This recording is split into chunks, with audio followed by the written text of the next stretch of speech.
Primero de Samuel capítulo 29 versículo 6 dice: Y Aquis llamó a David y le dijo: Vive Jehová, que tú has sido recto y que me ha parecido bien tu salida y tu entrada en el campamento conmigo, y que ninguna cosa mala he hallado en ti desde el día que viniste a mí hasta hoy, mas a los ojos de los príncipes no agradas. Bendito Dios, eterno Rey, te damos gracias, oh Señor. Tú eres nuestro Dios, tú eres nuestro Creador.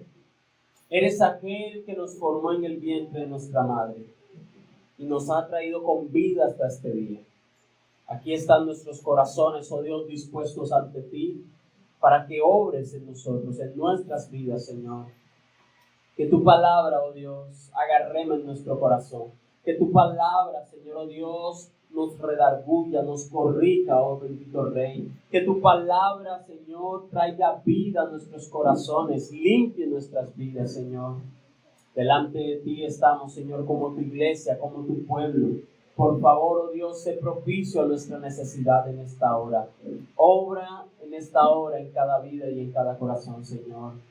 Mi vida está en tus manos, oh Señor, úsala para tu gloria, para tu honra, oh bendito Dios, en Cristo Jesús. Amén y amén. Amén. Se puede sentar, muchas gracias. Dice la Escritura, en este capítulo 29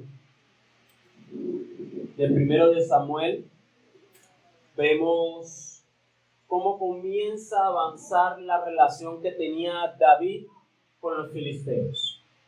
Nosotros hemos aprendido hasta este momento que David, al ser perseguido por Saúl por mucho tiempo, llegó un momento en que él tuvo una idea y fue salir de la tierra la cual Dios le había dicho que estuviese en esa tierra, que era la tierra de Judá, ¿sí?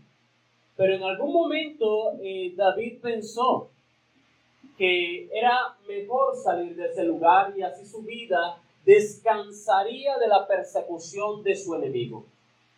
Siendo así, dice la Escritura, que fue y se refugió allá en tierra de los filisteos con el rey Aquis, ¿sí?, que estaba gobernando ahí en Gad. Y dice que este rey entonces le dio aquel lugar llamado Siclag. Estando allí, pues dice la Escritura que llegó un momento, un día, después de transcurrido aproximadamente un año, que los filisteos quisieron hacer guerra contra los israelitas. Y claro, nosotros leímos que Aquis estaba muy contento con David, muy contento. Y entonces Aquis le dice a David que le acompañe a esta guerra contra Israel. Dice la Escritura allí en el versículo 1 del capítulo 29, los filisteos juntaron todas sus fuerzas en Afec, e Israel acampó junto a la fuente que está en Jezreel. Y cuando los príncipes de los filisteos pasaban revista a sus compañías de a 100 y de a 1000 hombres, David y sus hombres iban en la retaguardia con Aquis. Es decir, que los otros príncipes, recordemos que dijimos que eran 5 para el pueblo filisteo que gobernaban, que lideraban. Aquis era uno de ellos. Aún se cree que era el primerito, ¿sí?, que ostentaba el título de rey, pero estaban los otros 4 que eran príncipes. Cada uno gobernaba en una región. Y al parecer ellos desconocían o no tenían muy claro la presencia de David en medio de este ejército. Dice que ellos estaban pasando revista, mirando el ejército, a ver, ahí hay un grupo de 100, ahí hay otro grupo de 100, este es el que lidera a los 1000, y de repente entonces ven allá a lo último, ven a David con sus hombres. Y dice la palabra de Dios ahí en el versículo 3 que estos príncipes de los filisteos hicieron la pregunta: ¿qué hacen aquí estos hebreos? ¿Qué hacen aquí? De hecho, este término que están usando aquí, hebreos, es el mismo que usaron allá en el capítulo 14 cuando en algún momento Saúl fue a la guerra contra los filisteos y habían algunos hebreos en medio de los filisteos. Y nosotros leímos que cuando estaban en la guerra, esos filisteos contra los israelitas y los hebreos que estaban con los filisteos en medio de la guerra, se volvieron contra los filisteos. Es decir, que los filisteos ya tenían una experiencia no muy grata, que ya le habían dado refugio a ciertos hebreos y en medio de la guerra estos hebreos les habían traicionado. Y por ende, la pregunta es, ¿qué hacen aquí estos hebreos? Y aquí, pues le respondió a estos príncipes, ¿no es este David, el siervo de Saúl, rey de Israel, que ha estado conmigo por días y años, y no he hallado falta en él desde el día que se pasó a mí hasta hoy? Mire las palabras de Aquís. Como primer punto allí, mire lo que está diciendo Aquís: no he hallado falta en él. No he hallado falta en David. De hecho, mire la posición en la que estaba. El rey Aquís estaba defendiendo a David delante de aquellos que eran del mismo grupo de él, que conocía hace tiempo, pero él lo estaba defendiendo y dice, no he hallado falta en él. De hecho, las palabras que se usan aquí, los términos hebreos, dicen allí para referirse que no he hallado falta, nos muestra que no ha hallado ni una viruta, ni un punto, ni lo más mínimo en su vida que sea malo. No lo he hallado, está diciendo el rey Aquís, ¿sí? Y para esto yo quiero que usted tenga presente, para nosotros, para aprendizaje, para ir mirando lo que Dios trae para nuestras vidas a través de estos pasajes, ¿cómo puede el ser humano, ¿sí?, depositar su confianza en una persona y estar equivocado? Por eso este mensaje está titulado Confianza sobre hojarascas. Las hojarascas son sencillamente aquellas hojas que caen del árbol, que ya están muertas, que simplemente hacen el montón, que no tienen ningún fundamento firme, en pocas palabras. Sino que simplemente son para echar al fuego, para quemar o hacer algún otro tipo de cosas. Pero son hojas muertas, son material muerto. Y así estaba en este momento Aquís, teniendo su confianza, aunque era un rey pagano, aunque no era del pueblo de Dios, estaba teniendo confianza en lo que hacía David. Tanto era que él decía, no he hallado falta, ni una viruta, ni un punto, ni lo más mínimo, no tengo ni una sola queja. Y por ende, debemos tener presente en este punto que el conocimiento del hombre es limitado, mi hermano. Es tan limitado que nosotros no se nos puede olvidar que nosotros no sabemos lo que acontecerá después. Que nosotros no sabemos lo que hay en el corazón. Y por ende todos aquí en algún momento hemos depositado una confianza en alguien. Confianza tan grande o poca, pero la hemos depositado en alguna persona. Y esto, para nosotros como creyentes, está mal si no es Dios en primer lugar. Si no es Dios en quien depositamos toda nuestra confianza, nuestra seguridad, nuestra esperanza. Si no es así, estaría mal. De hecho, allí mismo en el libro de Samuel, en el capítulo 16, le dijo Dios a Samuel. Si quiere lo buscamos, primera de Samuel 16. Dios le dijo allí a Samuel que él no miraba las apariencias, que él no miraba lo que estaba delante, sino que miraba ¿qué? Lo que estaba en el corazón. Y Jehová respondió a Samuel, no mires a su parecer, ni a lo grande de su estatura, porque yo lo desecho. Porque Jehová no mira lo que mira el hombre, pues el hombre mira lo que está delante de sus ojos. pero Jehová mira el corazón. Y este pasaje lo que nos ayuda es a tener presente nuestra fragilidad. Que nuestro conocimiento no es un conocimiento perfecto. Que nuestra confianza depositada en los hombres puede estar como la de Aquís hacia David. Y estamos hablando de David, de un hombre que era conocedor de Dios, que tenía relación con Dios, comunión con Dios, pero como veremos más adelante, que estaba haciendo las cosas mal. ¿Sí? ¿Qué tanto puedo yo confiar en el ser humano? ¿Qué tanto puedo depositar mi confianza en las personas?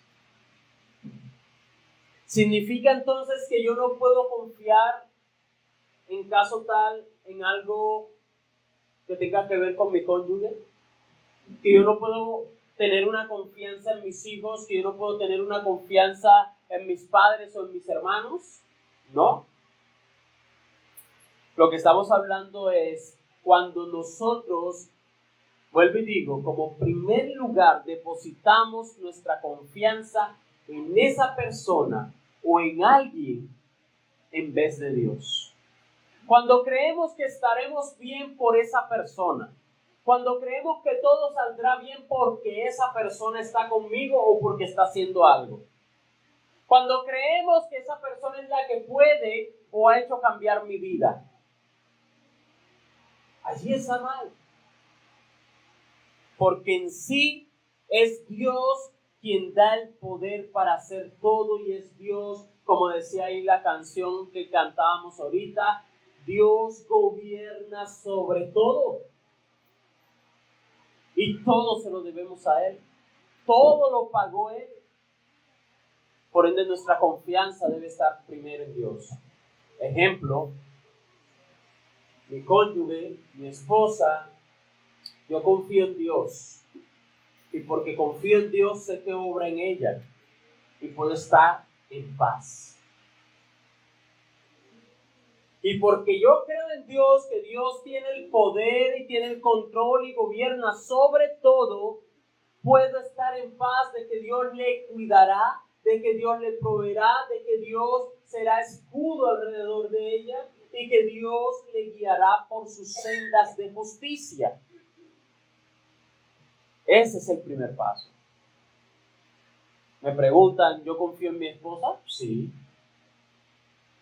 Por lo que hay en ella. Por lo que Dios ha hecho en ella y porque Dios vive a través de ella. Por eso lo hago. Y por eso es que nosotros debemos tener muy presente lo que dice la Escritura, lo que dice la palabra de Dios. Ahora, a la vez en este pasaje, en este versículo 3, notamos algo que dice el rey Aquís. Y él dice, ha estado conmigo por días y años. Por días y años. Bueno, él dice días sí, pero años hasta el momento llevaba un año. Sí, aproximadamente. Pero no años. Pero él dice, ha sido tiempo suficiente. Ahora, en este caso, yo creo que usted tenga presente y es que el tiempo no es un indicador de lealtad. El tiempo no es un indicador de lealtad. De hecho, usted y yo hemos tenido tal vez experiencia con personas en las que hemos confiado, con las que vivimos hace tiempo, que tenemos años y hemos visto o nos hemos visto en algún momento ¿qué? Defraudados, que hemos perdido como que ¿por qué lo hizo? ¿Por qué lo hace? ¿Sí? Yo creo que en algún momento todos hemos pasado por algo de eso o lo hemos visto. Pero aquí este hombre dijo, es que ha pasado tanto tiempo, tantos días, años, que ha sido igual. No he visto ninguna falla, ni siquiera porque al principio de pronto quería mi favor o quería que yo le ayudara, ¿no? Yo he visto hasta este día, todo el tiempo que ha estado conmigo, que ha sido leal, en pocas palabras. Entonces, todo lo que estaba diciendo aquí el rey Aquís, mis hermanos, son palabras que nos llevan a meditar en nuestro proceder, en nuestro andar. Porque ciertamente dice luego, el versículo 4 dice, entonces los príncipes de los filisteos se enojaron contra él. Y dice la escritura allí, y le dijeron, despide a este hombre para que se vuelva al lugar que le señalaste. Y no venga con nosotros a la batalla. No sea que en la batalla se nos vuelva enemigo, porque ¿con qué cosa volverá mejor a la gracia de su Señor que con las cabezas de estos hombres? Allí una vez más podemos resaltar lo que estaban diciendo. Ellos ya habían tenido una experiencia, cómo los hebreos habían vuelto contra ellos. Y dice la escritura que ellos se enojaron con las palabras que dijo el rey Aquís.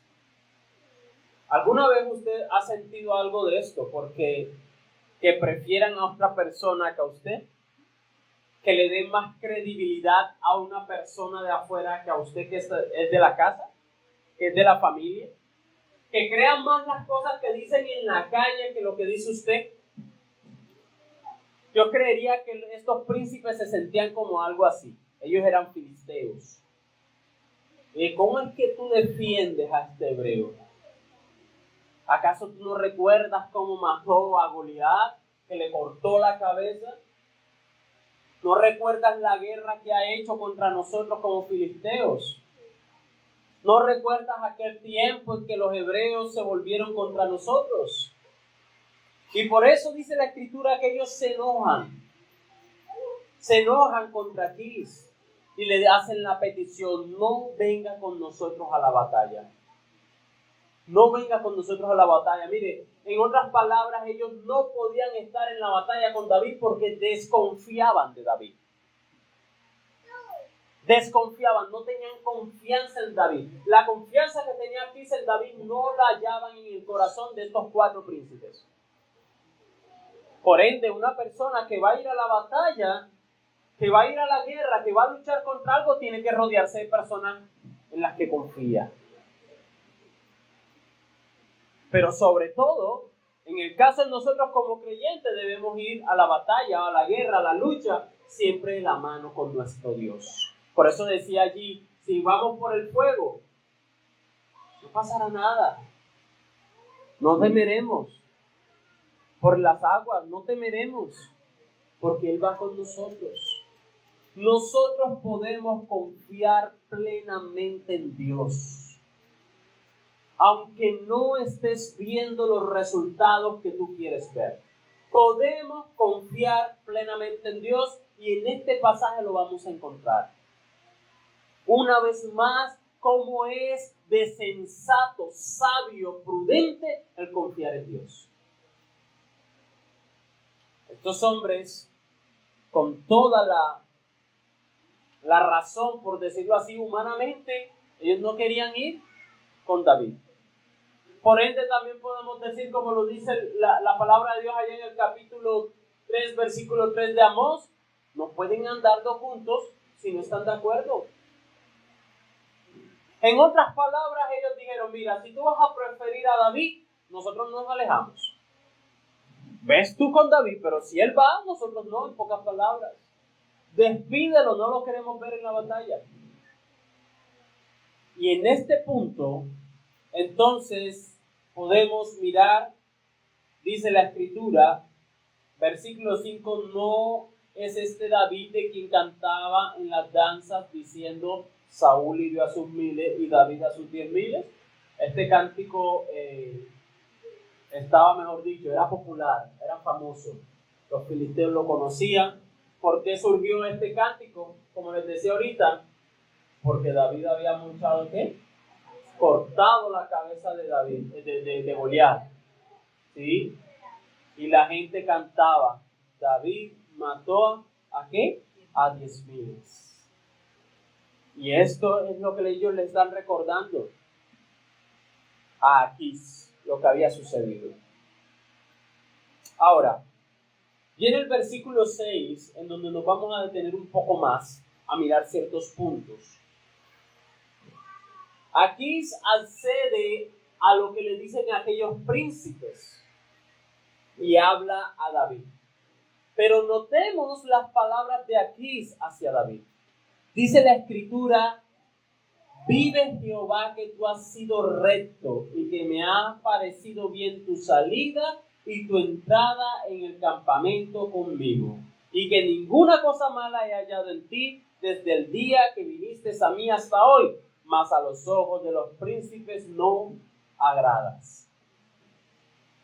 Miren, el rey Aquís usa palabras de acuerdo a todo lo que tenía presente David. No usa sus propias palabras. Y podemos creer que él lo hace porque él quiere que David entienda la franqueza de sus palabras, que entienda la verdad de sus palabras, y por eso jura, porque esto es lo que significan estas palabras: vive Jehová. Un filisteo que no era de Israel está diciendo: vive Jehová.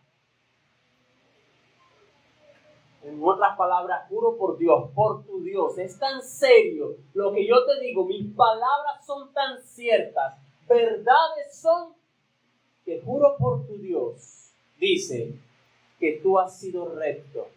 Yo creo en ti, creo en tus palabras, creo en tus hechos, creo en tu conducta.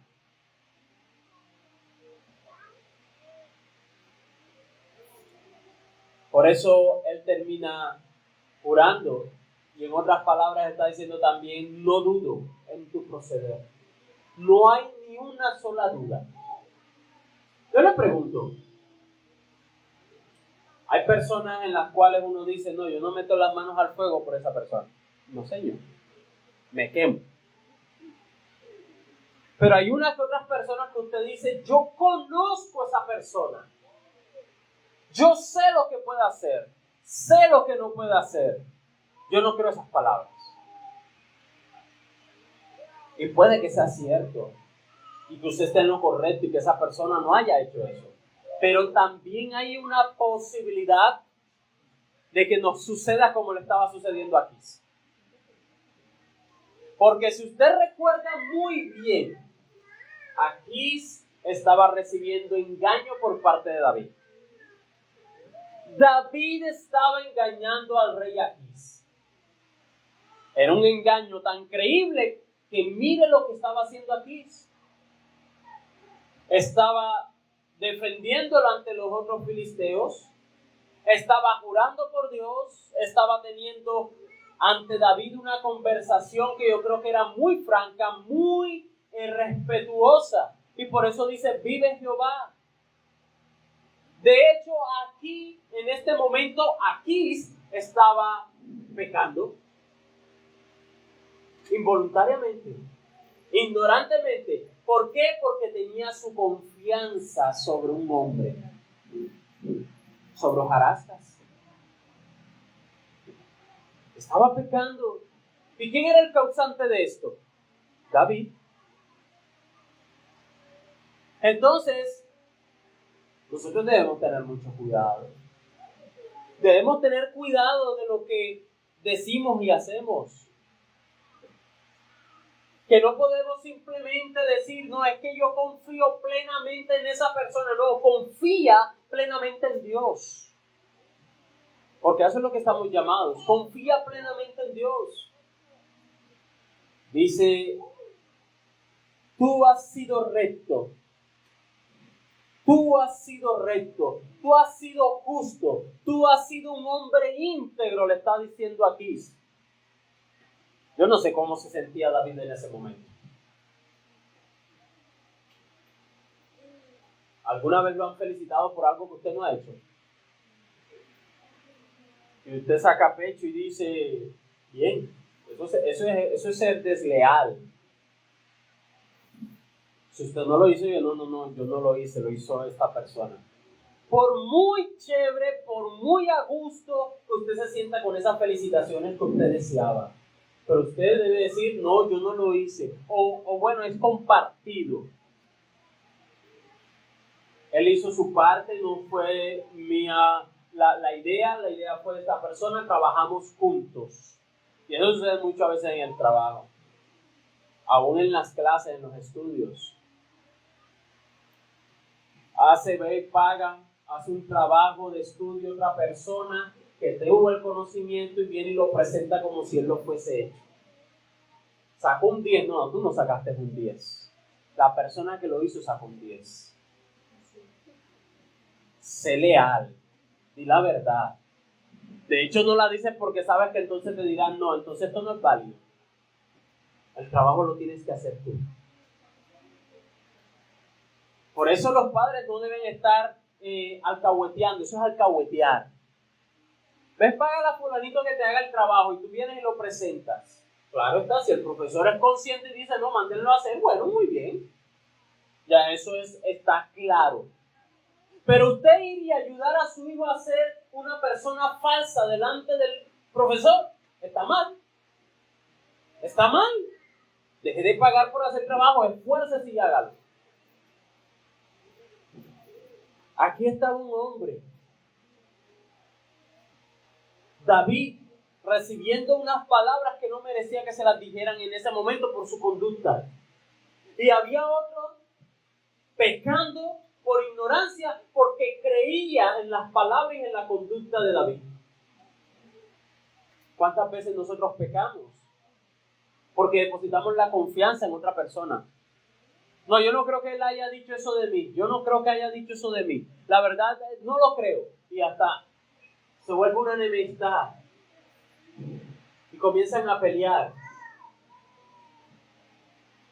¿Por qué? Porque tiene una confianza depositada en el ser humano que a la final, en algún momento, va a terminar siendo perjudicial. Dice ahí mismo el versículo, y que me ha parecido, y aquí está la clave, me ha parecido delante de mí, bajo mis propias normas, bajo mis propios pensamientos, a mí me ha parecido bien, y ahí es donde está el error. Nosotros como creyentes no podemos simplemente decir, a mí me parece bien, no. En el punto de un creyente, de un hijo de Dios, debe ser, ¿a Dios le parece bien? ¿Está bien delante de Dios? ¿Es así como Dios quiere que se lleven las cosas? ¿Es así como Dios quiere que yo proceda? Pero claro, estamos viendo que aquí será un rey pagano, alguien que no temía a Dios, que había tomado el nombre de Dios, sí, pero no por él, sino por David. Porque él estaba diciendo, mira, las cosas que yo te voy a decir son tan serias que estoy dispuesto a jurar por tu Dios. En otras palabras, aquí sabía lo serio que era jurar por Dios, por el Dios de Israel. Él no lo hizo por Dagón, el Dios de ellos.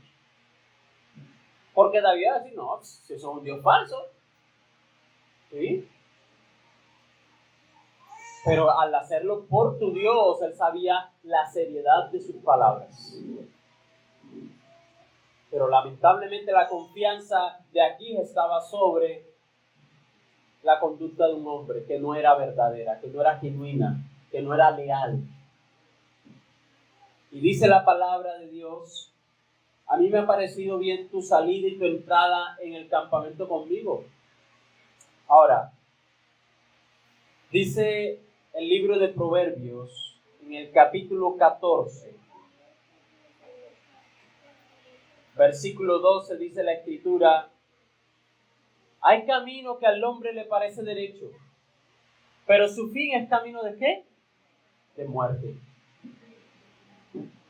Hay camino que al hombre le parece derecho, le parece de bien, le parece que es de ganancia, ¿sí? Le parece que es correcto.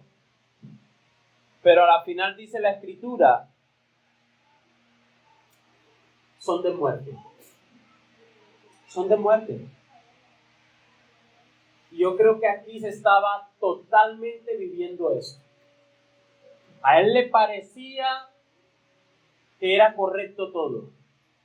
Y cuando vemos en el próximo capítulo, ellos obtienen victoria, pero sufre consecuencias a la final. Dice la Escritura, allí mismo en primero de Samuel 29, que dice, y que ninguna cosa mala he hallado en ti desde el día en que viniste a mí hasta hoy. ¿Sí? Ninguna cosa mala he hallado en ti.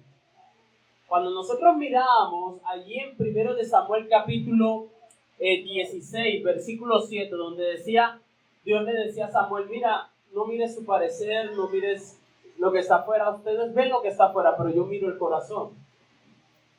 ¿En base a qué estaba dando este juicio aquí? En base a lo que él podía ver. Pero no podía hablar de lo que no veía. No podía. Y cuando él dice allí, no he hallado ninguna cosa mala en ti. ¿Cuántas cosas malas hemos encontrado en la vida de David que dice la Escritura? Hasta este momento. ¿Cuántas veces David había hecho lo malo delante de Dios o había tomado decisiones erradas? ¿Cuántas veces había actuado de forma incorrecta delante de Dios? Muchas. Pero para Quis eso no era lo que él hallaba. Hasta ese momento, dice la Escritura, no ha hallado ninguna cosa mala. Mire, nosotros debemos entender, tener presente, como lo dice la Escritura, en Jeremías 17:5. Búsquelo, por favor. Jeremías 17:5. Dice la Escritura, así ha dicho Jehová, maldito el varón que confía en el hombre y pone carne por su brazo y su corazón se aparta de Jehová. Mira aquí el juego de estas palabras, porque uno dice, confía en el hombre, y luego dice, se aparta de Jehová. Y es allí donde está la situación. Cuando se confía en el hombre, termina la persona apartándose de Dios. De hecho, muchas personas en medio de la congregación a veces llegan a pedir consejo delante de Dios. Y se le da la instrucción, se le da el consejo de qué hacer, pero prefieren el favor del hombre.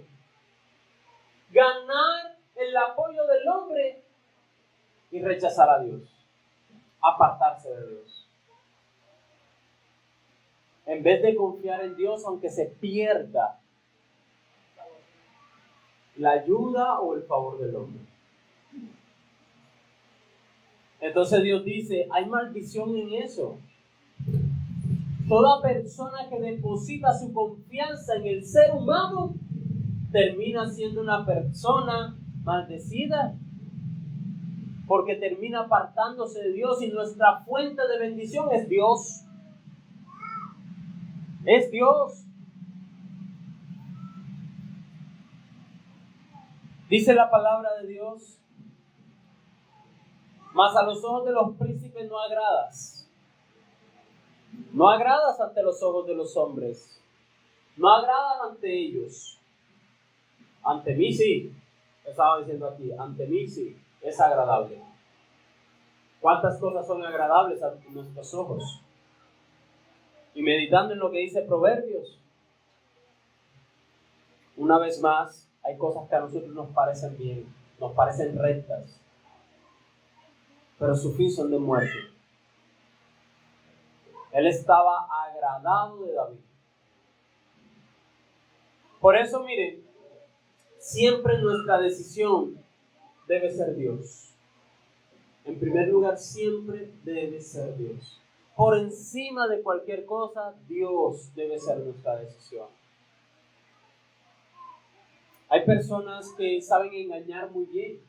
David es una persona, como lo estamos viendo aquí, que no por un día, no por una semana, por un año completo había mantenido su engaño ante el rey Aquís. Por un año. Y yo creo que si lo miramos de aquí más adelante, pues prácticamente todo el tiempo que estuvo delante de ellos. Como hay personas que se les da muy bien el fingir y engañar durante muchos días, muchos meses, muchos años, y mantienen engañada a la persona que está a su lado, al frente y alrededor. ¿Cuánto pecado están atesorando? ¿Cuánta maldad están guardando en su corazón? Y sabe una cosa, lo peor es que recibirá el pago de Dios.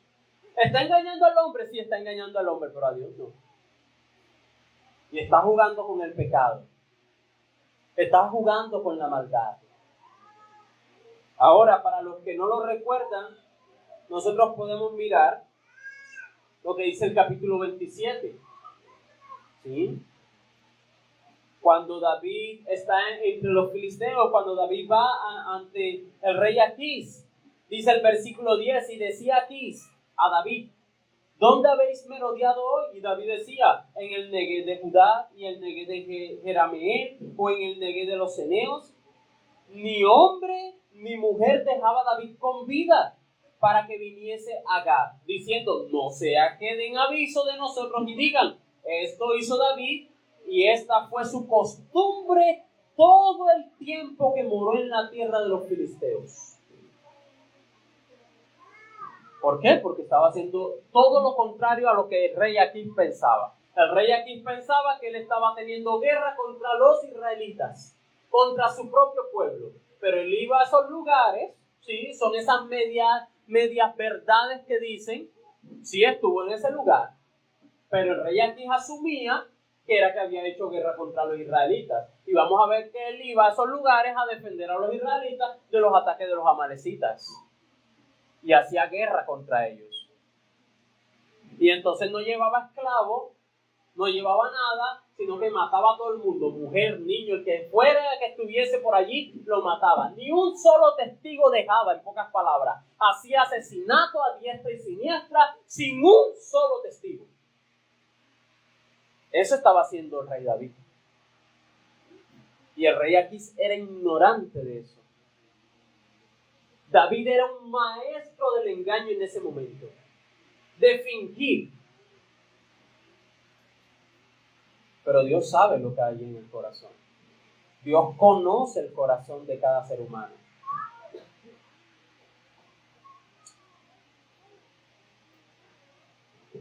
Este hombre engañado dice: bueno, tú eres agradable a mí, David, tú eres muy agradable a mí. Ante ellos no. Puede estar todo el pueblo filisteo en contra mía si quiere, pero yo te creo, David. Así como muchos soy. De hecho, es una locura cuando uno ve peleando personas, discutiendo con otros por personas que ni siquiera les conocen. No, él sí lo hace bien. Hablo cuando es hablan de fútbol. Cuando hablan de fútbol, cuando hablan de política, y se pelean, hay discusiones, pierden amistades, familia y de todo lo demás, defendiendo a alguien que ni siquiera a veces ni le conoce. Si sabrá que existe, es mucho. Y defienden, así como el rey aquí, a capa y espada. Tú estás equivocado, él no es así. Ella no es así. O los hijos con los padres, cuando le dicen: esa amistad no te conviene. Esa amistad te va a llevar con... No, él es bien, mamá, él es bien. Él hace las cosas bien, ella hace las cosas bien. No te conviene. Depositando su confianza en personas. Así estaba el rey Aquís. Deja esa amistad, deja de estar chateando con esa persona, deja de estar lo otro. Mire, apártese de todo aquel que es un maestro del engaño. Aparte su corazón. Ahora, otro punto, porque estamos hablando solamente de ser víctimas del engaño, pero si alguno está aquí que le gusta el engaño, le pido a Dios que tenga misericordia de él. Porque el maestro del engaño, desde un inicio, fue Satanás. Porque el engaño no es más que se disfraza de mentiras. Y el padre de la mentira es Satanás. Entonces, si tú te aprovechas del engaño y de la mentira, tú no eres un verdadero hijo de Dios. Tú eres hijo de Satanás. Me perdonas, pero es lo que dice la Escritura. Si tú solamente estás buscando el engaño, fingir, aparentar y estás haciendo mal como tal vez hace la termita, que parece que la madera está bonita y recién, pero por dentro está carcomiendo, dañando. Así es el engaño. Y nuestros corazones como creyentes, como hijos de Dios, mis hermanos, no pueden ser así. Así eran los fariseos y los escribas. Aparentaban una cosa, pero por dentro estaban, mis hermanos, podridos, como dijo el Señor, sepulcros blanqueados. Blanquitos por dentro, pero por dentro era podredumbre. Entonces debemos tener cuidado de eso. Debemos tener cuidado, es un llamado que Dios hace en nuestras vidas. No creas, hijo, que porque mamá no se enteró, ay, muy bien, chévere, engañé a mi mamá, engañé a mi papá. No se dio cuenta. Dios sí. Y basta y sobra con que Dios lo haya visto. Ah, mi esposa no se dio cuenta, me salí con la mía. Cuidado, Dios da el pago. Mi esposo no se dio cuenta. Cuidado, Dios da el pago. Hay que tener cuidado, mis hermanos. Dice la palabra de Dios. Mejor es que no me conozcáis. Con Dios no se juega. Yo no puedo jugar a ser cristiano, a ser un creyente, a congregarme y entonces estar lleno de mentira y de engaño. No es bueno para ti, no es bueno. Estás atesorando más condenación, mayor castigo. Ahora la palabra de Dios lo dice, el mismo Señor lo dijo. ¿Sí? Aquel siervo que sabiendo hacer lo bueno y no lo hizo, ¿verdad? Recibirá mayor azote que el que no lo sabía y no lo hizo. Porque sabiendo hacer lo bueno no lo hace, le es contado por pecado, dice el libro de Santiago. Entonces allí está la base bíblica. Cuando tú sabes que estás engañando, que estás haciendo mal, que estás diciendo mentira, que andas mal, estás atesorando mayor condenación, mayor castigo.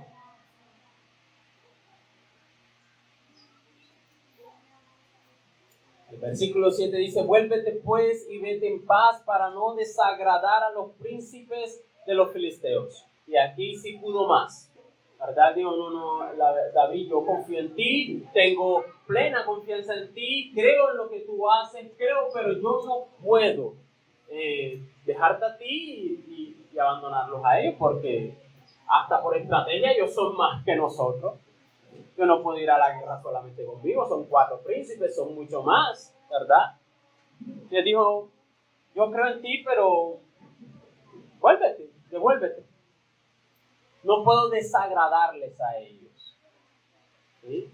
Y eso pasa cuando nosotros buscamos el favor de los hombres, nosotros colocamos nuestra confianza en los hombres, es así de variable. ¿Sí? ¿Estás dándote cuenta? Él decía, yo confío mucho en ti, yo te creo, todo lo demás, pero ahora yo tengo que dejarte aquí, devuélvete, yo tengo ahora que apoyarlos a ellos. Así pasa. En el mundo pasa así. Mira, en el empleo puedes ser muy, pero muy eficaz, hacer todo como tú quieras, ser la mejor persona, ser el empleado de todos los años. Pero el día que te quieran echar, te echan. El día que quieran decir chao, chao, chao. Porque así funciona en el mundo. Mira, el único que no nos ha dado la espalda y que ha dado todo por nosotros se llama Dios. Que aunque aún siendo pecadores, Cristo murió por nosotros. ¿Quién hace eso en el mundo? Ninguno. Solamente Cristo estuvo dispuesto a dejar todo, ¿sí? Para venir a vivir como un hombre a esta tierra. Y no solo a vivir, sino aún a padecer, a sufrir y a recibir toda la culpabilidad de cosas que no había hecho por personas que merecían ser castigados, ser condenados eternamente. Solamente Él. En el mundo no sucede eso.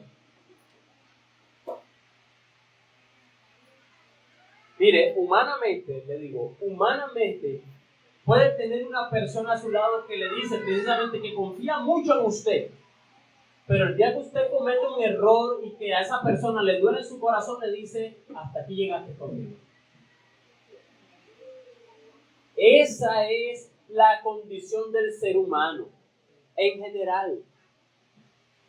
Y cuando una persona dice, pero hay personas que sí, estoy hablando humanamente, porque un creyente está llamado a ser como lo hizo Dios, a perdonar todas las veces que sea necesario, amar al prójimo, amar al enemigo, amar a los hermanos en la fe, el creyente. Pero hablando solo humanamente del hombre como tal, puede ser lo mejor, puede ser el esposo número uno, pero el día que engañe lo otro, ese corazón se parte en dos. Y se pierde confianza, se pierde credibilidad, porque así somos como seres humanos. Y eso solamente lo que está es dignificando, engrandeciendo mucho más lo que es Dios para nosotros, lo que hace Dios por nosotros. El versículo 8 nos muestra un poco más de descaro de aquel hombre llamado David. Hasta ese momento David, no siendo rey, sino dice, y David respondió aquí, ¿qué he hecho yo? Imagínense, ¿qué he hecho? Como el que parte y dice, no, yo no hice nada. Así pasan con nuestros hijos a veces. ¿Y quién cogió esto?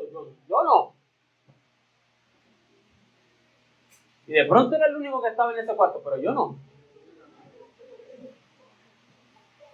Nosotros, sí, nos pasa, y ahí estaba David diciéndole aquí muy frescamente que he hecho, fingiendo. ¿Sí? Una vez más tomando engaño, ¿qué he hecho? Aquí yo no he hecho nada. ¿Qué he hallado? ¿Qué has hallado en tu siervo desde el día que estoy contigo hasta hoy? Para que yo no vaya y pelee contra los enemigos de mi Señor el Rey. ¡Wow! A ese punto estaba David. ¿Recuerdan cuando fue por primera vez donde los filisteos? Llegó y fingióse loco, comenzó a babear. Las tiró de loco y comenzó a babear para que no lo conocieran. David era... Mire, por eso la palabra de Dios, tomando un punto aquí para resaltar, la palabra de Dios no oculta eso. Mire, si la palabra de Dios en este punto, el ser humano hubiese escondido todo eso. Colocando un héroe, colocando a alguien que era maravilloso, espectacular, David y lo otro. Pero ¿cuántas veces hasta este punto hemos encontrado cómo David ha fallado? Dios deja ver a través de su palabra cómo hombres como David, fue llamado el hombre conforme al corazón de Dios. Y uno dice, pero si él pecaba, sí, mi hermano, él pecaba, hizo lo malo. ¿Te estás dando cuenta? Que es que la vida cristiana no es una perfección humana, en donde yo soy un querubín, un santo, un ángel, donde ni siquiera un pensamiento malo atravesó por mi mente. ¿Sabe qué es lo mayor en la vida cristiana de un verdadero creyente? Vivir el arrepentimiento delante de Dios. Una persona que le falla a Dios, pero que al mismo tiempo reconoce su falla y viene delante de Dios. Se humilla delante de Dios y entonces se compromete a no ser igual. La diferencia con David y por qué fue llamado conforme al corazón de Dios precisamente tiene que ver con algo de eso.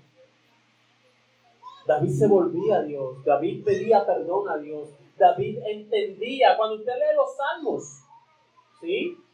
Ese Salmo 51, de hecho nos aprendimos el primer versículo, el versículo 6. ¿Base de qué? De cómo había pecado después de haber tomado a Betsabé. Pero una persona que se humilló delante de Dios. Pero a veces le fallamos a Dios, pecamos y seguimos igual. Y decimos, perdónanos Señor, pero por inercia, simplemente por religiosidad, monotonía, ya, perdóname. Pero en verdad no hay un dolor en nuestro corazón de haber herido a nuestro Dios. Y allí en esa pregunta entonces miramos cómo siguió fingiendo. Y créame, en la escritura podemos ver otros casos de cómo se finge, cómo usan de engaño. Los hijos de Jacob, después de haber vendido al hermano, de haberle tratado mal, padre, mira, una fiera lo mató. Y allí le hicieron creer a su papá que su hijo había muerto. Le hicieron creer a su papá. Ahora, eso no es la misma con los mismos casos, pero hoy sigue sucediendo. Como hijos quieren engañar a sus padres simplemente para recibir algo de dinero, para recibir esto aquí, para tener una mejor posición. Dice la palabra de Dios en el versículo 9, una vez más, debido a las palabras, mire, sigue aumentando David, llevando a que Aquís peque más. Debido a las palabras, a sus preguntas, Aquís le dice y respondió a David y dijo, yo sé que tú eres bueno ante mis ojos. Yo sé que tú eres bueno como un ángel de Dios. Pero los príncipes de los filisteos me han dicho, no venga con nosotros a la batalla. Seguía David aumentando el pecado en Aquís. Debido a sus palabras, pues Aquís siguió diciendo, mira, tú has sido bueno. Tú has sido bueno. Y nosotros recordamos inmediatamente lo que dijo el mismo Señor. Mira, no hay uno solo bueno, que es mi Padre Celestial, Dios. ¿Cuántos buenos hay aquí? Claro, ya usted lo sabe, usted no levanta la mano, ¿no? Pero muchas veces nosotros colocamos esa posición. Nos colocamos en esa posición, nosotros decimos, mira, yo que he sido tan bueno con esto, y decimos, ¿no? Yo he sido tan bueno y mira cómo me pagas. Mira, yo que hago tantas cosas bien por ti. Nosotros nos colocamos en esa posición de ser muy buenos. Y aquí estaba colocando a David en una posición buena cuando no merecía esa posición en ese momento, David. ¿Sí? Y ahí dice, tú eres como un ángel de Dios, y nuevamente usa de palabras que David entendía muy bien. Como un ángel de Dios. Mire, para los israelitas la presencia de un ángel de Dios era normalmente de bendición para los israelitas. ¿Sí? Por eso ellos buscaban para atender, para adorar, para a veces presentar sacrificios a Dios, ¿verdad? Pero aparte de eso, lo que está diciendo allí el pasaje en esa frase es, tú has sido agradable a mí. Ha sido grato para mí tenerte conmigo. Ahora, pasemos al versículo 10 y 11. En este versículo 10 y 11, vamos a mirar, dice, levántate pues de mañana tú y los siervos de tu Señor que han venido contigo y levantaos al amanecer y marchad. Y se levantó David de mañana, él y sus hombres, para irse y volver a la tierra de los filisteos, y los filisteos fueron a Jezreel. Ahora, en estos dos versículos yo quiero que usted tenga presente lo siguiente. Sí o sí, David, escúcheme bien, David sabía metido en una situación bastante dura. ¿Quién tomó la decisión de irse a los filisteos? David. De permanecer ahí tanto tiempo, David. Sin el favor de Dios, por decirlo de alguna forma, sin el permiso de Dios, sin Dios haberle enviado allá, él decidió ir hasta allá. Y ya había pasado tiempo, ya había pasado aproximadamente 1 año. Y David estaba muy bien con su estrategia, con sus herramientas del engaño, la mentira, que hasta ese momento había salido bien. Pero escúcheme bien, en el momento en el cual a David le dijeron, ven conmigo a la batalla, ahí las cosas se complicaron para él. ¿Por qué debemos mirarlo desde ese punto? Porque a David le estaban diciendo, ven y haz guerra contra el pueblo de Israel. El pueblo de Israel, el cual tú fuiste ungido como rey. Y ante el pueblo de Israel eso era una traición. Si él iba con los filisteos, marchaba y peleaba, por decirlo de alguna forma, contra Israel, iba a ser aborrecido por su pueblo.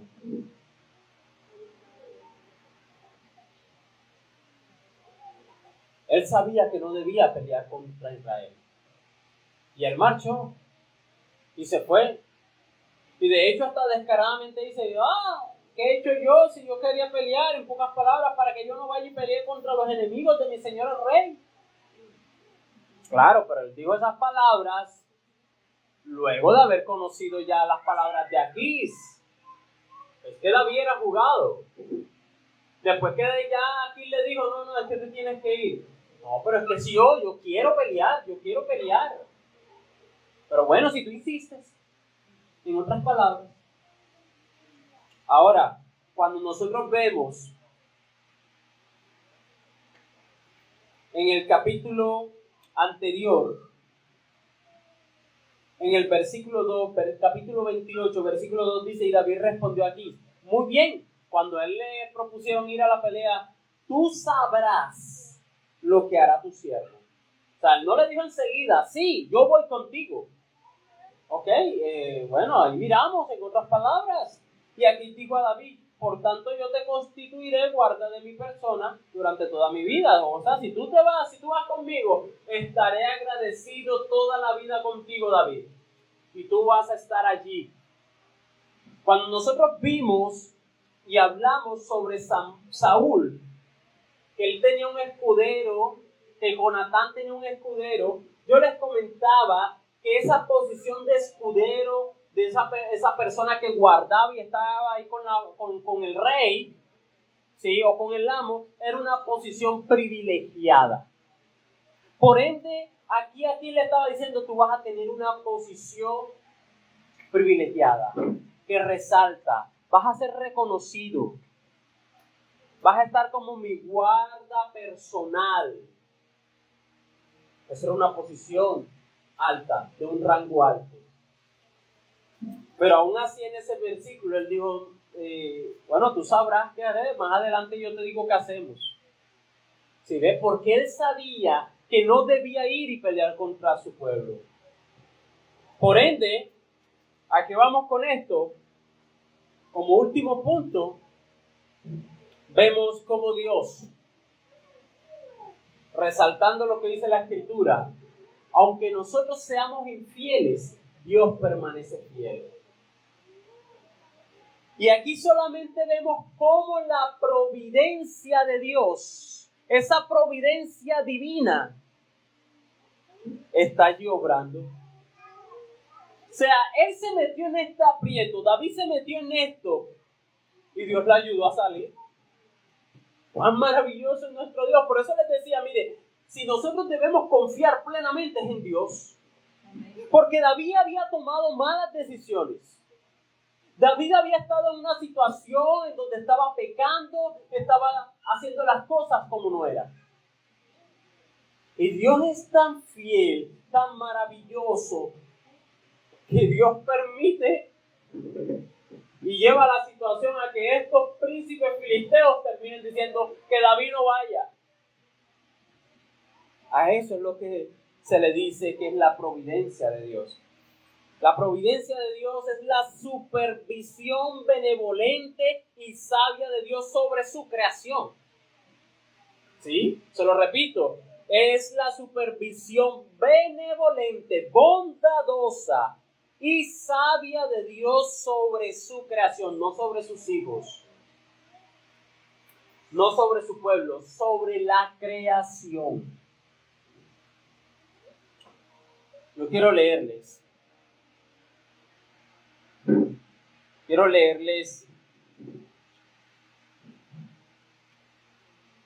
lo que es la providencia como la mostró la Confesión de Fe de Westminster.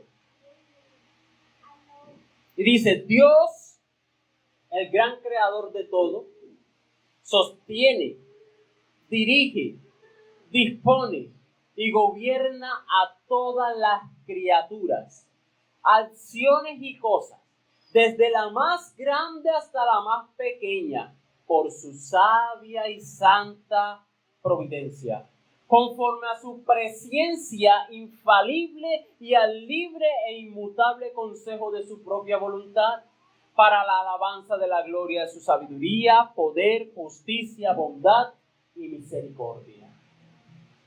Eso es la providencia de Dios. Mire, cuando decíamos ahí, Dios gobierna sobre todo. Mira, Dios no es bueno porque tú merezcas la bondad de Dios. Dios no nos da porque nosotros lo merezcamos o porque nosotros no lo hayamos ganado. Es porque Dios quiere. Porque Dios mira toda su creación. Todo en el planeta Tierra Dios lo mira desde lo más pequeño hasta lo más grande. Y en su sabiduría, en su presciencia, como dice allí, infalible, que no cambia, Dios entonces obra para alabanza no del hombre, sino para alabanza de su gloria, de su justicia, de su poder, de su sabiduría y misericordia. Dios no hizo esto por David. Ay, David, yo voy a hacer esto por ti. No. En primer lugar, para alabanza y gloria de Él. Porque aquí lo estamos diciendo ahora, no por un tiempo, sino por cada momento. ¿Quién hace esto humanamente? Ninguno. Una persona esté engañando, haciendo lo malo, esté pecando y reciba el favor inmerecido de Dios. Y Dios le ayuda a salir de esa situación en la que él solo se metió. Dios pudo haberlo dejado, bueno, ¿ves? Y es allí donde nosotros entendemos aquel pasaje cuando dice: te haré entender por dónde debes andar. Te haré entender. Mire, en otras palabras, allí estaba el Señor sacando a David de un lugar donde no debía estar. Así como lo hizo contigo y conmigo, de las tinieblas. Dios nos sacó: mira, yo no quiero que tú estés allí en esas tinieblas. Te traigo a mi luz admirable, a mi gloria, a mi bendición, a mi presencia. Anda como debes andar. Sé fiel. El pago de Dios y lo que Dios hace es porque Él así lo quiere. No porque nosotros. A veces nosotros oramos a Dios y le pedimos: Señor, pero ahora que yo me congrego, ahora que yo perdono, ahora que yo hago esto, ahora que yo hago lo otro, no me salen las cosas. ¿Sabes qué le estás diciendo? Señor, ahora que soy más bueno, no me van las cosas bien. Ahora que soy tan bueno, ahora que leo, ahora que estudio, ahora que hago esto, no me van las cosas bien. ¿Sabes una cosa? Tú haces todo eso y ¿sabes quién es el mayor privilegiado? Tú, no Dios. Es que cuando tú perdonas, el mayor provecho no es para Dios, es para ti. Cuando tú te alejas del pecado, el mayor provecho es para ti, no para Dios. Porque en medio de todo eso, estás rechazando una eternidad de muerte y de pecado. Tú, no Dios. Dios no es más bueno si tú haces algo bueno. Dios no es más santo si tú haces algo en santidad. Dios permanece, es eterno, Él es inmutable, Él no cambia. Tú puedes hacer y deshacer todo lo que tú quieras, que Dios sigue siendo Dios. Por ende, cuando tú estás haciendo algo de eso, deja de decirle a Dios, Dios, ahora que yo hago esto y lo otro, Señor, no, es que eso es para provecho tuyo. El perdonar, amar, ser fiel, ser santo, congregarte es para provecho tuyo y mío. Por ende, David allí no era que se había ganado. Ay, claro, es que David, como había sido fiel las otras veces, el Señor le devolvió algo de fidelidad. No. Dios es fiel, mi hermano, aunque nosotros permanezcamos infieles. Aunque nosotros seamos infieles. Y allí lo que estamos mirando es como Dios, ¿sí? En su misericordia, en su amor, en su bondad, en su soberanía, decidió ayudar a David. ¿Sabes qué te estoy diciendo en esta mañana?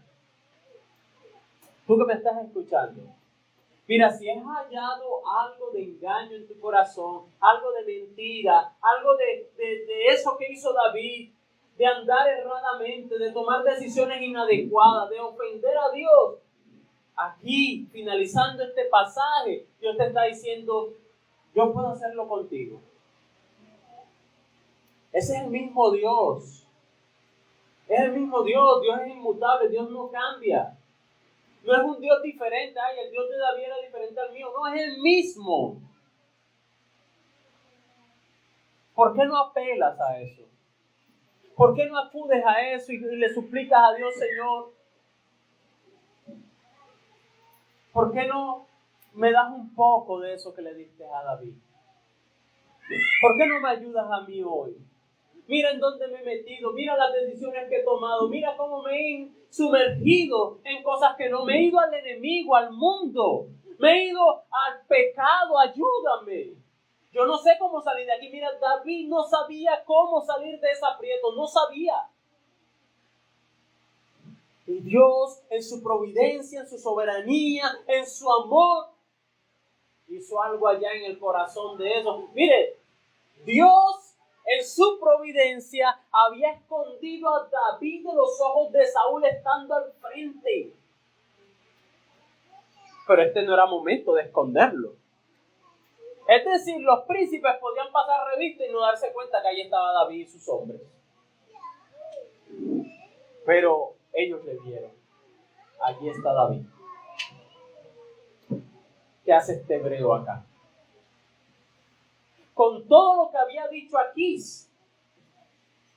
pudo haber convencido a los otros príncipes, pero no. Dios obró y permitió que entonces estos hombres paganos, por eso dice que la providencia de Dios es sobre toda su creación. Estos eran hombres paganos. Los príncipes, los filisteos eran hombres paganos, no temían a Dios, no servían a Dios, y Dios obró. Hizo allí que ellos, como tal, terminaran tomando decisiones que aprovechaban a David. Que David terminaba aprovechando. Si te das cuenta, mira, cuando tú dices, no, es que yo no tengo ningún amigo en esa empresa para poder tener el trabajo. ¿Y quién dijo que Dios necesita que haya un hermano en Cristo, que haya una persona que tú conoces para abrirte la puerta de un trabajo? ¿Quién dijo eso? No, es que yo necesito falsificar este documento para que me puedan dar mi casa. ¿Quién dijo que Dios necesita de eso? Dios te quiere dar una casa, te la dará sin papeles, con papeles, como sea, haciéndolo legalmente. Di que yo vivo allá. No digas que yo vivo allá. Mentira, engaño, como lo hizo David. No lo digas. Diga la verdad, yo vivo aquí. Yo vivo en este lugar. No que yo soy acá, si no, yo no entro porque es que son de Codazzi. No, yo vivo que soy de Cartagena. Si me van a dar trabajo, bien, si no, también. Entonces no usamos del engaño. Dios no necesita de nuestro engaño, de que las mentiras que digamos o de fingir para hacer lo que Él quiere hacer. Por eso es que nosotros entendemos lo que dice la Escritura. La voluntad de Dios es buena, agradable y perfecta. Ama, desea, atesora cada día la voluntad de Dios. Esa es buena, agradable y perfecta, aunque al principio tal vez nos pueda causar dolor. Pero será un dolor que al final será de bendición. Por ende, tenlo presente. No importa lo que estés viviendo, no importa lo que esté sucediendo, apela a Dios. Apela a Dios.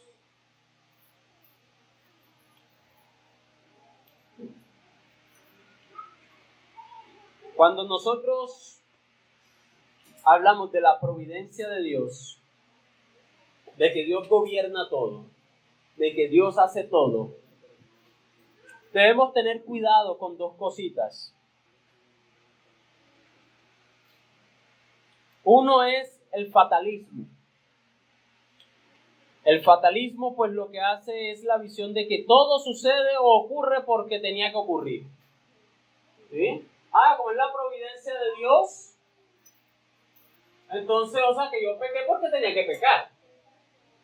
O sea que yo maté porque tenía que matar, yo robé porque tenía que robar, o porque como Él tiene la soberanía sobre todas las cosas, entonces todo ocurre porque Dios quiso. Claro, ahora entiendo, yo hice eso porque que Dios quería que yo hiciera eso malo, ¿no? Eso es fatalismo, ¿sí? Y eso no es la providencia de Dios. Dios nunca a usted como creyente, ni a ninguna persona, como lo dice allá en el libro de Santiago, le llevará a pecar, nunca. Dios no te llevará a pecar a ti, a colocarte el pecado al frente, entra y peca, no, nunca. Todo lo que es pecado en medio de nuestra vida, en algún momento nosotros lo decidimos, conforme lo dice Deuteronomio. Delante de ti está puesta la bendición y la maldición, escoge pues. Delante de ti está la obediencia y la desobediencia, escoge pues. Es usted y yo los que escogemos. La otra parte que debemos tener cuidado es el deísmo. Porque el deísmo minimiza de manera antibíblica el papel de Dios en el curso de la historia. ¿Sí? Creemos que todo es por suerte, como si Dios dijera, rueda mundo. Vamos a ver qué sucede más adelante. Tampoco es así. Ahí ve, salió con algo bueno este muchacho. Ahí ve, escogió, se congregó hoy. ¿Ve? No es a la suerte que Dios está mirando a ver, mañana vamos a ver qué pasa. No. Son cosas que nosotros debemos tener cuidado cuando tocamos estos términos o tocamos estos puntos sobre la providencia, la soberanía de Dios, de lo que Dios hace. ¿Sí? Mientras que el deísmo hace minimizar de manera antibíblica el papel de Dios, el fatalismo minimiza de la misma manera la responsabilidad de las acciones humanas. Minimizan lo que Dios hace, minimizan, entonces no, el hombre no tiene ninguna oportunidad, el hombre no tiene ninguna responsabilidad, no. Ambas son erradas. Dios le dio al ser humano, a ti y a mí, la libertad de escoger. Y es allí donde está el punto. Dios colocó en tu vida y en mi vida la capacidad de decidir, de escoger. Y Dios obra en alguna manera en medio de nuestra vida y en este mundo, aún respetando, o por decirlo de alguna forma, dejando aún en libertad eso, que usted y yo escojamos.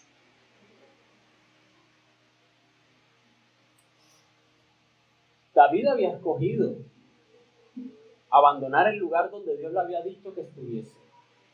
¿En base a qué? A su razonamiento, a ponerse a meditar de una manera errada en su situación, que ya no quería ser más perseguido por Saúl, quería tener una tranquilidad, quería tener una vida más llevadera, más tranquila, y terminó en esta encrucijada. Y Dios, en su misericordia, lo ayudó a salir de allí. de esa encrucijada, de ese problema. Mis hermanos, el Dios que adoramos, el Dios que buscamos, está dispuesto a ayudarnos en medio de nuestras malas decisiones, en medio de nuestros problemas, de nuestras circunstancias. Por ende, clama a Dios, pídele a Dios. No estamos condenados en este momento, no estamos ya sentenciados a ser así. De pronto tú dirás, bueno, ya es que mi vida, yo tengo tantos años de vida, ya me toca así, ya no hay solución para esto. No, tenemos un Dios que todo lo puede. Tenemos un Dios que no tiene al frente de Él imposibles. Al frente de nosotros pueden ser imposibles, pero delante de Dios todo es posible. Y ese Dios es el que buscamos, el que alabamos, adoramos aquí. Y es necesario que nosotros miremos nuestra culpabilidad, nuestros errores, nuestras maldades, para que entonces podamos ver hacia Dios y viendo su bondad, su grandeza, y pedirle a Dios que nos ayude. Por eso yo le invito a que póngase de pie y oremos. Oremos conforme a esto que trae Dios a nuestras vidas, a nuestro corazón. Pidámosle a Dios que en su soberanía, en su misericordia, obre en medio de nuestras vidas. Decisiones que tal vez tomamos hace años atrás, hace meses atrás, de confiar más bien en el hombre, de confiar en nosotros mismos aún, nos lleven en esta hora a confiar en Dios, a colocar nuestra confianza sobre Dios y a pedirle misericordia a Él. Amado Dios, a ti la gloria, a ti la alabanza y la exaltación. Escucha nuestra oración, oh Dios. Escucha nuestras palabras. No porque nosotros lo merezcamos, Señor, sino por tu misericordia te lo pedimos. Porque ciertamente podemos ver, oh Dios, muchas conductas, muchas actitudes en nuestro corazón, parecidas tal vez a las de David, oh Dios, en esa situación. De cómo usó del engaño, de la mentira, de la falsedad, de fingir, para poder obtener lo que él quería, que era estar cómodamente fuera de la persecución de Saúl, su enemigo. Señor, a través de tu palabra me exhortas, oh Dios, me animas, me alientas a tomar la mejor parte, Señor, a estar delante de ti. En tu presencia, oh Dios, sin importar si tengo que pasar por el fuego. Sin importar, oh Dios, si tengo que pasar por las aguas. Porque tengo promesa de parte tuya diciéndome, no te ahogarás, no te quemarás, porque yo estoy contigo. Amado Dios, tu palabra es aquella que aviva mi corazón, aquella que me limpia. Y al ver cómo obraste en medio de la vida de David en aquel instante, permitiéndole salir de esos aprietos, de esos problemas, oh Dios, permiten que mi boca se abra en alabanza a ti, Señor, para adorarte y bendecirte. Cuán grande eres tú, oh Dios, cuán grande y maravilloso. Tú no tenías por qué hacerlo y lo hiciste, oh Dios. De la misma forma como hoy lo has hecho con nuestras vidas, de traernos a este lugar en esta mañana, de mostrarnos tu perdón, de mostrarnos, oh Dios, tu favor, tu misericordia. Tú eres un Dios que está dispuesto a perdonarnos, pero dice tu palabra que es necesario que confesemos nuestros pecados. Y dice allá el libro de Proverbios que aquel que confiesa y se aparta alcanza misericordia. Pero aquel que encubre su pecado, oh mi hermano, ese no prospera, dice la palabra de Dios, no prosperará. Por eso confiesa delante de Dios tu pecado, tu maldad. Confiesa delante de Dios, porque es necesario. Si quieres alcanzar ese perdón, si quieres en verdad reconciliarte con Dios, vuelve en amistad con Él. Vuelve en amistad con nuestro Creador, con nuestro Señor. Y dile, Señor, ayúdame. Ayúdame y perdóname por tomar decisiones de manera apresurada. Perdóname, Señor, oh Dios, por tomar decisiones conforme a mi parecer. Perdóname porque he ignorado algunas veces tu palabra, oh Dios, perdóname. Ayúdame a salir de estos problemas, ayúdame a salir de estos aprietos, de estas dificultades. Yo quiero serte fiel, oh Dios, ayúdame a serte fiel. Ayúdame a ser, oh Dios, conforme a tu palabra, oh Señor, como tú quieres, no como yo deseo, no como yo quiero. Bendito Dios, yo te alabo, te bendigo y te salvo, Señor, en esta hora. Te doy gracias por tu preciosa palabra, por traerla hoy a nuestras vidas, a tu pueblo, a tus hijos, Señor. Gracias por ser fiel a tu palabra, fiel a ti mismo, Señor. Sigue, oh Dios, en control en este resto de tiempo, Señor. Sigue obrando en cada corazón. Permítenos y ayúdanos, oh Dios, a ser hacedores de tu palabra y no solamente oidores. Bendice, oh amado Dios, cada uno de mis hermanos en Cristo aquí en este lugar. Bendice a cada uno de los que están en este lugar, Señor. Llévales con tu bendición. Y esta nueva semana, Señor, oh Dios, que iniciamos, sea para tu gloria, para tu honra, Señor, para estar delante de ti. En el nombre maravilloso de Cristo Jesús. Amén.